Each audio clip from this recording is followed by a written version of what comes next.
Bless you.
Mn.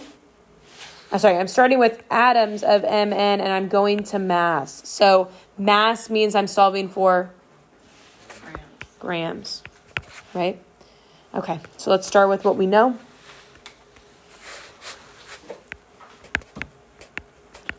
Times 10 to the 24th.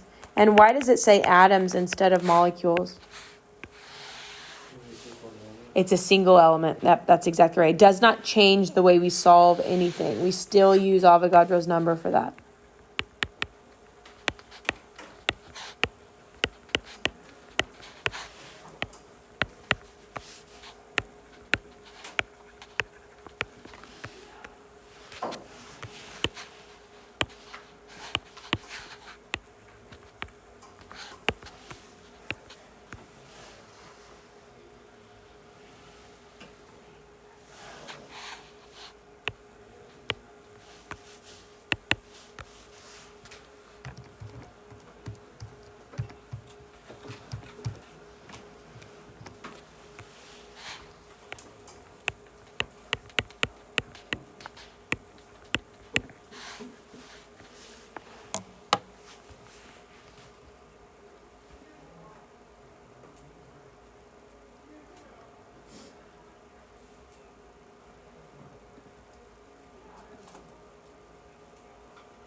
And this one, Avogadro's number goes on the bottom, right? So when we divide by Avogadro's number, we've really got to be careful about using our stored number or using the scientific notation or using parentheses, right? If we ever get a number of grams that's equal to times 10 to the 46th or 47, that's a big red flag for us, right? Because that means something went wrong in our calculator with the scientific notation. So we shouldn't ever have a mass come out to be 10 to the 40 something or 30 something. I mean, that would be too much. Okay. All right, let's move into our newer topic for today, which is still mole conversions, but now we're going to look at the quantities of individual atoms within the compound. Okay, so finding the mass or the number of the number of atoms of an individual element in a compound. So this says, what's the mass of just oxygen atoms in 3.55 times 10 to the 23rd molecules of rubidium phosphite. So we want to know the mass of purely the oxygen atoms. So let's start from the beginning. Would we find the mass of the whole thing and then find the percent composition? That's one way to do it, but I'm going to show you an easier way. Okay, that is one way to do it. If we had mass that we were starting with and we wanted to know the mass of just the oxygen atoms, that would be the fastest way. But if we're starting with molecules, we're already doing a T-chart, so I'm going to show you how we just plug it right into there. Okay? So the first thing we've got to know is, what's rubidium phosphite? Right? Rubidium has a charge of +1. And what do we know about phosphite? PO3 minus 2. PO3 minus 3. Right? Charge stays the same. If we can't remember the ite, we go look at what phosphate is, and we just take away 1 oxygen, right?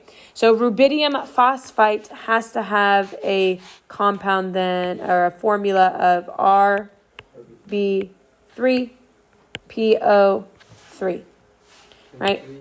Yeah, good question, but can they?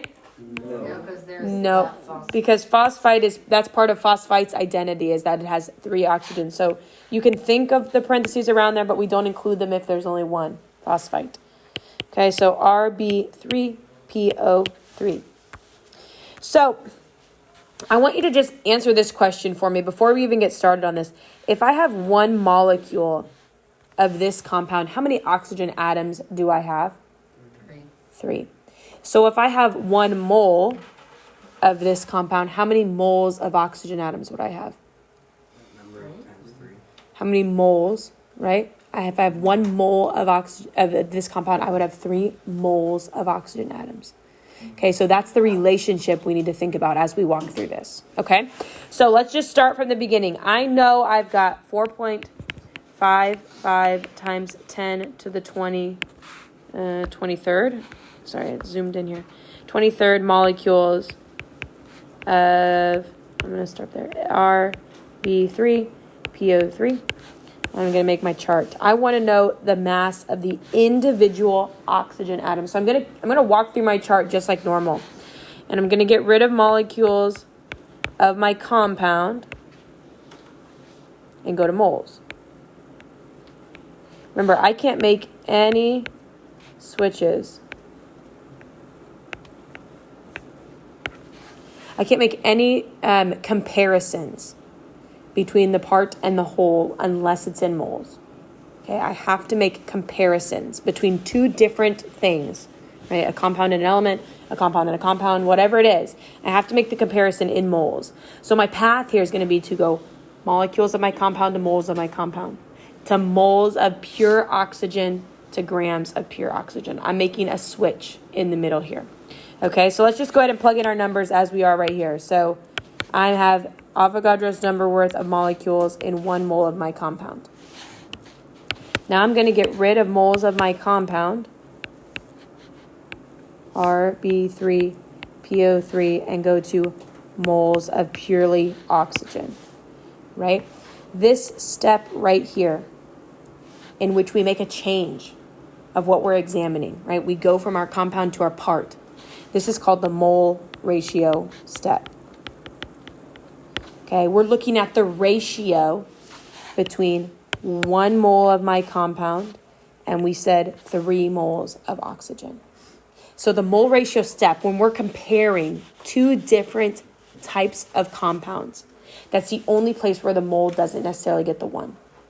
Okay, we're comparing here that 1 mole of my compound is equal to 3 moles of individual oxygen atoms. Do we see that relationship? This is the only step that we can switch from compound to part, right? Or from whole to part. That's the only place we can do it. It has to be moles to moles. All right, and then we'll keep going here and get rid of moles of oxygen and go to grams of oxygen. And that's when we go back to our rule of mole gets the 1 and our grams gets our molar mass. So this step right here is new, right? This mole ratio step in which we compare 2 different items. Okay, we made a switch in our chart from rubidium phosphate to oxygen, but that switch has to be made when it's moles and moles. It cannot be grams and grams. It cannot be moles and grams. It has to be mole to mole. That's the only place where we can accurately compare 2 things. So then we just do our math from there. Okay, 4.55 times 10 to the 23rd times 3 times 16 divided by Avogadro's number gives me 36.3 grams of oxygen.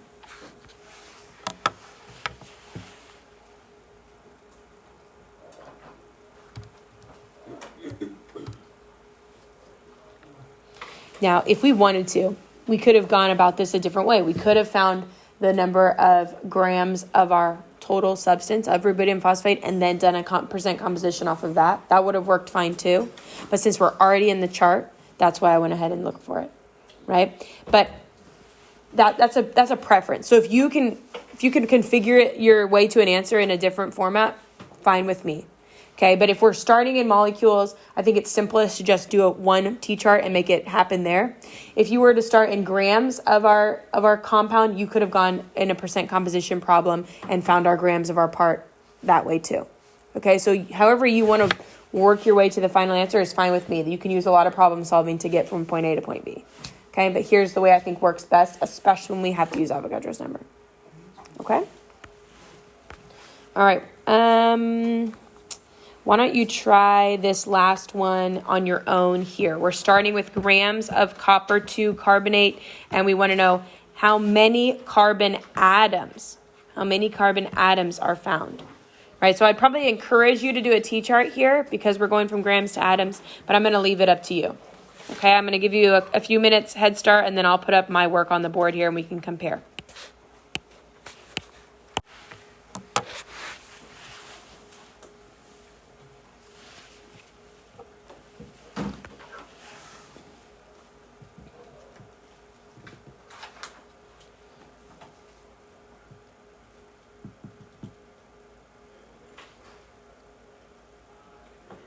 So in this problem, could you see right away that our ratio between our part and our whole was going to be 1:1, right? In every molecule of copper 1 carbonate, there is 1 carbon atom, right? Don't we agree? Carbon is just the C, so it's a 1:1 ratio. So in all reality, I could have just stopped and found, right, I could have just left this part of it out, right? It's 1:1. But I'm going to encourage you to keep that mole ratio step in there, even if you can see that it's 1:1. Okay? This means that for every mole of copper 1 carbonate, there is also 1 mole of carbon atoms, because it's a single carbon atom per molecule, right? So that means if I had 5 molecules, that would also mean I have 5 carbon atoms, right? We're just looking at the relationship of quantity here. But this is what I had when I plugged it in. I don't know if you had the same answer when you went all the way to the end or no. Did we have something similar? Was my molar mass, right, for copper 1 carbonate? 187, is that about what you had? 187.2. Okay. Yep, perfect. I kept copper at 63.5. Okay, you probably rounded to 0.6. Yeah, that's fine. Perfectly fine. Okay. Tell me what other questions we have with that.